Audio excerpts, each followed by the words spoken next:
I want to do a little bit of a video here. I'm thinking about the idea of meaning and kind of thinking about it in two different ways that philosophers of love language think about it.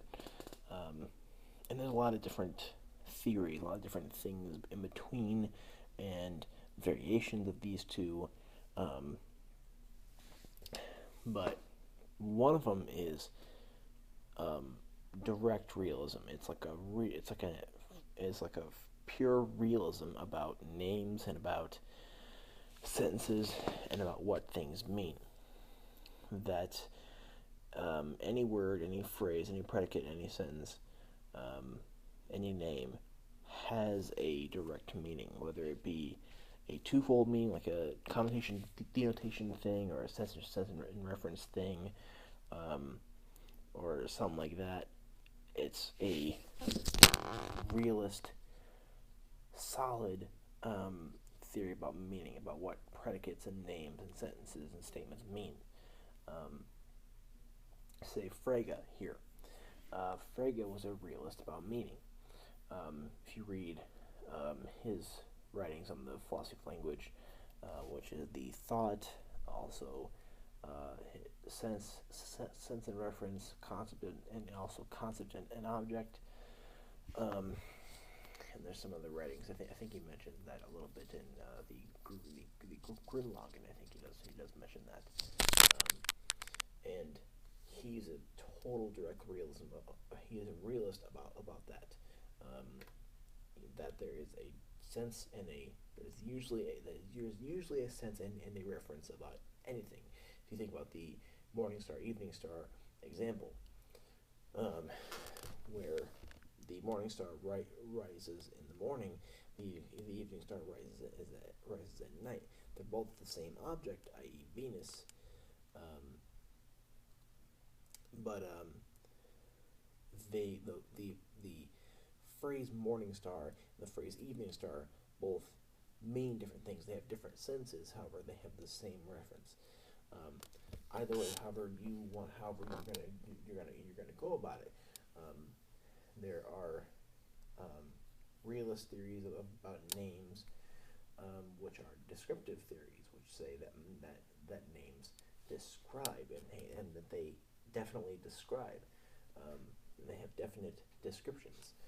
Also, they can have indefinite descriptions, but thus descriptions nonetheless. Less. Um, so, or we can also have a causal theory.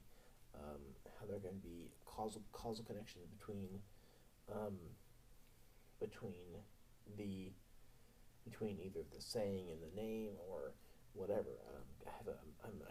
I filmed a video about Gareth Evans' article, "The Causal Theory of Names," which he, in a way, argues against, but also argues against the descriptive theory of names. Whether it's causal and whether it's a causal theory of names or if it's a descriptive theory of names, it's usually going to be a sort of realist kind of thing, where any name, sentence, predicate, or statement has a definite or indefinite, but nonetheless a strict meaning that it has.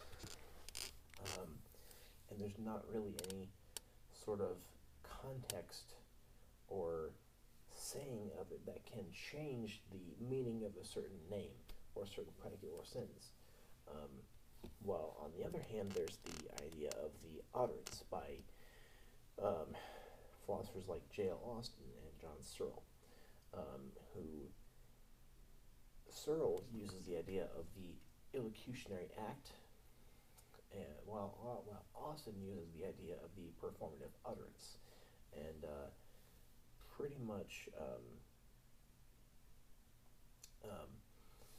um, the performative utterance. Well, let's just discuss the utterance. The utterance first off. The utterance is the idea of a saying of something, and how the saying of something and how one says it, in what context one says it, can change its meaning. Now Frege did incorporate a certain thing about this. He used the idea of force and tone, and that can change things only a little bit, but not nearly as much as, say, the illusionary act or the utterance can.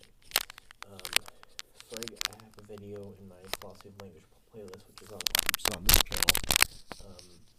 That it's a video about Frege's notions of force and tone. Tone is how a certain context or way of saying it can change the meaning of a name, sentence or predicate a little bit. That's how that can happen.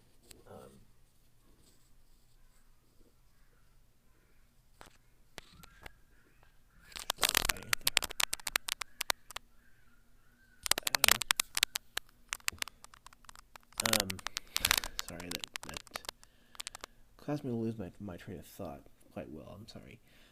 I don't know if you heard it or not. I don't know if the microphone picked it up. There are some dogs fighting outside my apartment balcony.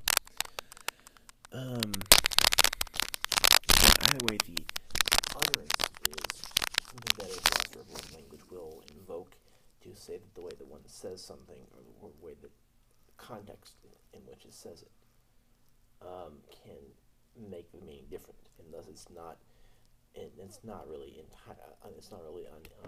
not really a true realist about meaning. It's that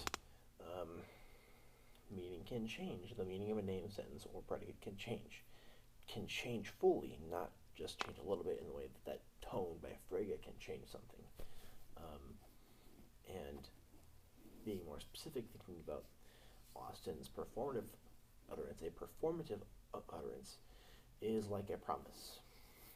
It's how when you say something, there's a performance or there's a doing of something that is done. However, you can have something like a misfire or a infelicity, which is that is the word he uses. Austin, he uses the word infelicity. Thus, that's a pretty much a error about the framework in which a certain name, predicate, or sentence is used. But a performative utterance is when you say "I do" at your wedding. If you just say "I do," if I'm saying "I do" right now, I'm not getting married right now. So to say "I do" is a utterance right now for me, but it's not a performative utterance because my saying "I do" right now is not it's not a performative utterance because I'm not doing anything with it.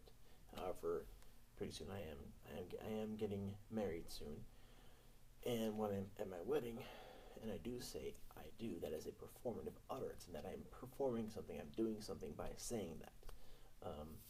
Also saying "I promise to do such and such," that's also a performative utterance. Or, and he's he often kind of expands a lot and is very explicit about the idea of a performative utterance. However, he also tries to think about it in a more broad way as to what that can mean for the meaning of names, predicates, and sentences. And the illocutionary act is something I have to study more up on.